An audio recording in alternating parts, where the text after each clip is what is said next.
The guns range from little handguns to big. I can't remember. She said an AR or an AK. Why he got all these guns at work though? We don't. Niggas trying to go to war on the job. I asked sister that, and she said because my son is slow. He lost every single one of them weapons. They confiscated every single one of them. Oh yeah, I know that. Was they in his name? They're all registered to him. And why they confiscated them if they because they were on FedEx property. And you don't supposed to have them on the property. Same thing with Amazon. You're not allowed to have. So he can't get them back? I don't know if he's going to be able to. I think he should be able to get them back. But so, yeah. The investigation's still pending. Did they fire him? He got fired. Because he brought the weapons on. Yeah, you got property. 9 guns and work at Federal Express. Mm-hmm. Yeah, you need to reevaluate your life. Sister said, my child, he just don't think because he could have told them, look, I'm in the process of moving and I was running late and was trying to get to work on time. He can't think like that. Yeah, that is a lie that could work. But you got to think of the best lies when you do some dumbass shit like that to get out of it. Right. Shit. That's like, I just seen some shit the other day where, did you see that the dude, he was supposed to be staying in some hotels and allegedly supposed to have broken a business. Mm-mm. Stole a lot of shit. They didn't catch him, but they got word that he's supposed to did it. And he claimed he was out of town when it happened. He could have been out of town if they're just going by word of mouth and he's not on video. They got footage that looks like him, but he got a mask on, but they can't tell for sure. It's a situation where a lot of people down there told he was there, but they don't have 100% proof. Because, when they got proof, anybody that has been in the streets know they just lock your ass up. Ain't no questioning. Exactly. That's the first rule to the streets if you trying to be a crook. Right. They pick your ass up and ask you a question, you got a chance. Yeah. So, because when they got it all, they charge your ass. They settle it down. And most people don't even think that far. Exactly. But his mama came on the radio station and defended him, saying that, no, my son didn't do that. And they was like, well, if he didn't do that, why was he here at this time? Blah, blah, blah. Right. And this first thing I said her son did it. And I'm gonna tell you why. Lady, why did you listen to the radio station about them accusing your son and calling in? You you sound like a damn fool. You calling in, you listen. So that means you listening for him. Yeah. To find out, because they said, how did he know was he wanted or not? That's what they were saying. He said because he heard the news or seen something or something. Oh. Is how he know. And they like, well, how? I mean, still though, like, I'm like, this shit crazy. No, so this what made the story so dumb though. Mm-hmm. She said that he said he wasn't the one there, but they used his car. And he was out of town. That sounds so dumb. I was like, man, he's stupid as hell. So he's trying to make it seem like he know the people, but it wasn't him. That's like me when they handed down that indictment on me, as they called it, the secret indictment, saying that I sold dope to this woman at this gas station. So I could have just went in there and said, that wasn't me. It was probably somebody that looked like me driving my car. Right. But they have But you got me on camera. And they got the money. Exactly. Right. Yeah, motherfuckers, people do some dumb ass shit. They do. They really do. And then, but see, the police too, they'll lie. Oh yeah, they'll lie to get you to lie. Let's take this prime example. I got arrested. I gave him my story. But in the affidavit, this is what the police said. Yeah. I admitted to delivering drugs for several months. I didn't know who it was because I would go to a gas station, the Exxon gas station.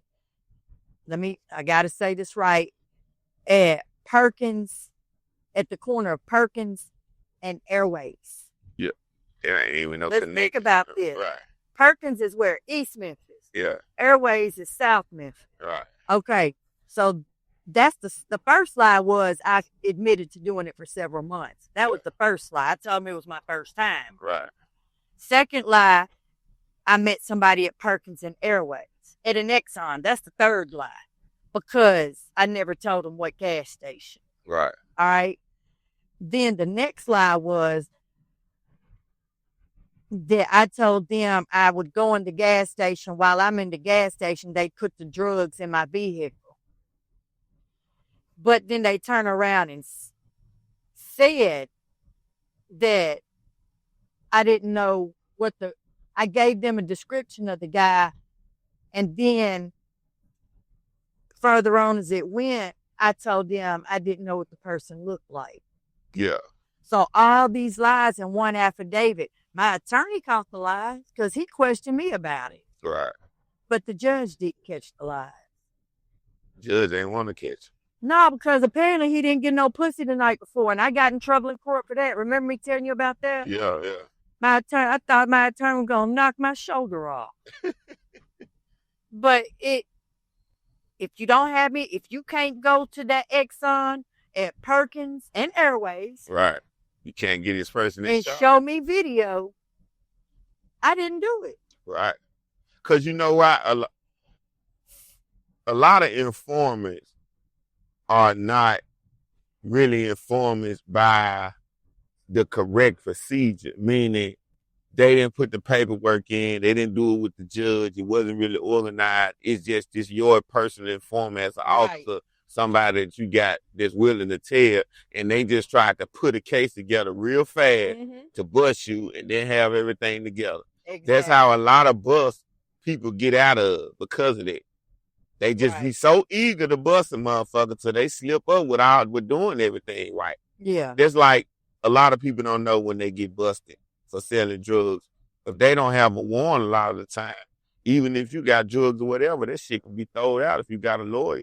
Exactly. But most motherfuckers don't never know that, and they do time like a motherfucker. And the police been to search them wrong, broke all kind of laws. Yeah. Just because you know I'm a killer, don't mean nothing if you ain't seen me kill nobody. Exactly. You ain't seen me kill nobody. Right. Look, here's another scenario. I don't know if I told you about this or not. I stayed all night on at one time after my mom and my husband died, right? Yeah. Big Daddy. We're going to refer to him as Big Daddy. Yeah. All right. Big Daddy was out of town. Yeah. And I had the dope. Yeah. My sister called me. I was at work. I ain't going to say the name of the place I was working at, but you already know. Yeah. And I ran out the back door because they told her they were on the way to my job. To get you. Now, they had K9 with them. Oh, shit. K9 is searching around the house, in the yard. I called the neighbor. K9 picked something up. My sister told him, said, I got a female dog in the house. She's in heat, so this dog must be smelling. Oh, yeah, that's it. All the time it's dope that the dogs are smelling because the female dog inside don't come in heat because she's been fixed. Right. Neighbor come through the house while the police is searching in the backyard. Yeah. Got the drugs, went out of my bedroom window, jumped over the fence back in their yard. When the police come back to the front, they put all the dope in the cooler in the back corner of my yard where the police never looked. Right. Yeah. So, but they were coming to arrest me. They were looking for Big Daddy. Right. They called his name out first, and because they asked for him by his nickname. Yeah. Okay. And my sister was like, don't nobody by that name live here. Yeah, who y'all live? Well, what about Rebecca? She's at work. She's still working such. She said, yeah. And he got on the radio, sent a car up there. I was out the back door. My manager didn't know where I went. Make me think about that time. They tried to get me in school. True story. At Ridgeway. Oh, wow. I'm in the 8th grade. Mm-hmm. That's when I first learned the streets. And the dudes from played on the basketball team. One of them played basketball and football. The other two, they just played basketball. Yeah. So I'm the 8th grade cool kid that's first one smoking weed, selling the weed. Everybody want to be around, be cool. Right. So one of the basketball players, he was so good. He played basketball and football. His daddy was over in Korea in the Army. And he made such good grades, they bought him his first car. Wow. And I never forget, he called me. So, at that age, everybody want to ride, want to get out the house. You hear about everybody going to the school games and the school, the parties and on the weekends. So I'm like, shit, man. I'm like, shit, I'm cool with him. Shit, I'm going to be rolling too. Right. So me and him cool. We get the car, 8th grade now. You rarely see people with a car in the 8th grade. Exactly. 8th grade. Yeah. So his folks was doing real well. So he called me this one morning. I'm going to come get you, man. I want to get some weed. I'm like, shit, man, my folks telling me to take me to school. I got to get that shit when you get to school.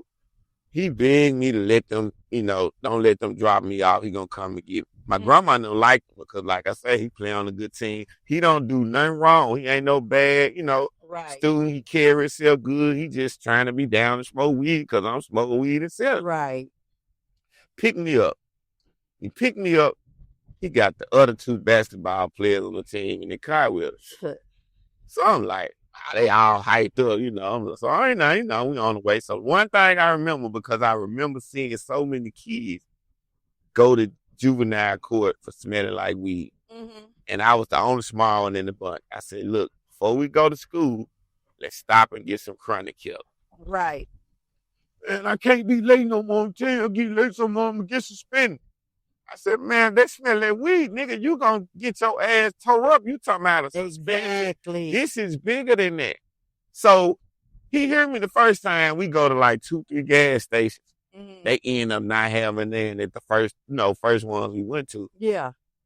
So I'm like, I go to the right now. Yeah. I said, damn. I said, we're gonna have to go to this other joint. I said, it's probably like, and I'm around grown folks. Right.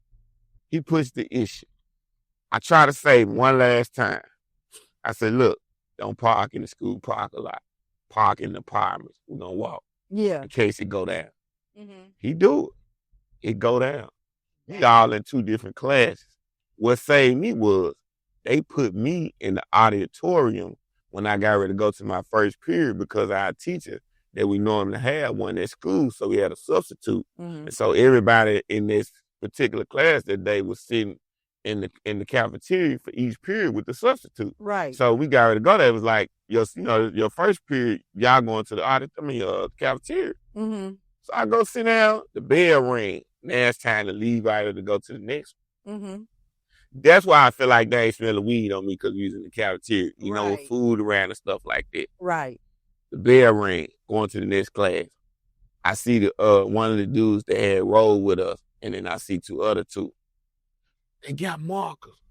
They come and they look for you. Oh, Lord. I said, they look for me? What that? I said, this nigga done told. Man. Because how the fuck they look for me? You see what I'm saying? Yep. So right then and there, I left out of school, walked right out of the auditorium, walked straight through the park, a Ridgeway, walked straight down that street and got on. I never forget they had a bus called 52 Park. Yes, sir. And I rode that motherfucker all the way back to the Orange Mountain where we stayed at. Exactly. And when the next day, when I didn't even know what had happened to him, I just went home. Yeah. I go to school the next day. As soon as I get to my locker,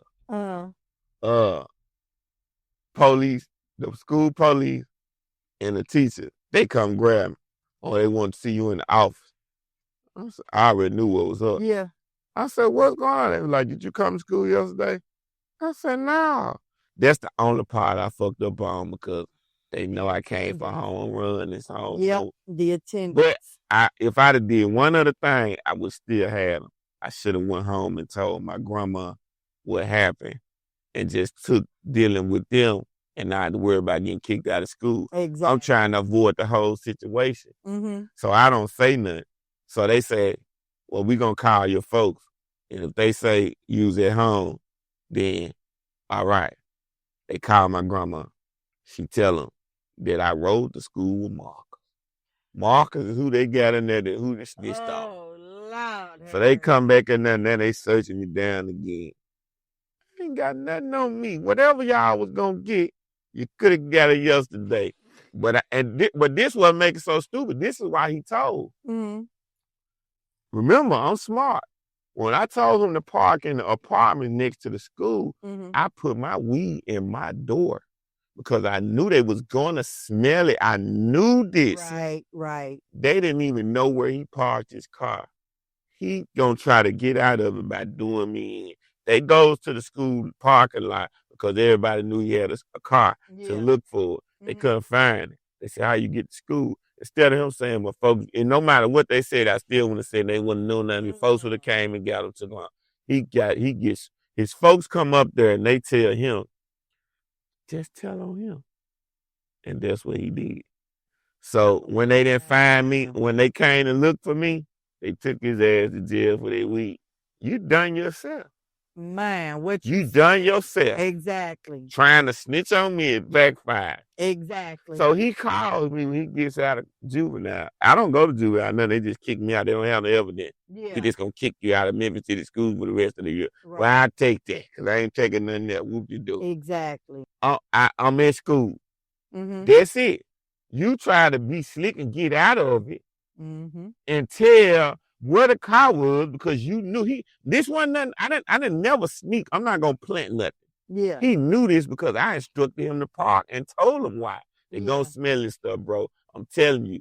Exactly. I wasn't going into school with the shit. So he wasn't willing to park right there. I was about to get on the bus and go home. I had already told. Right. I'm not going there. I know we finna go.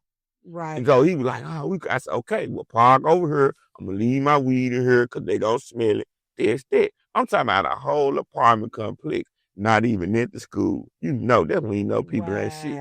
So I learned the streets early. When they're scared. Early. And that's what he was scary.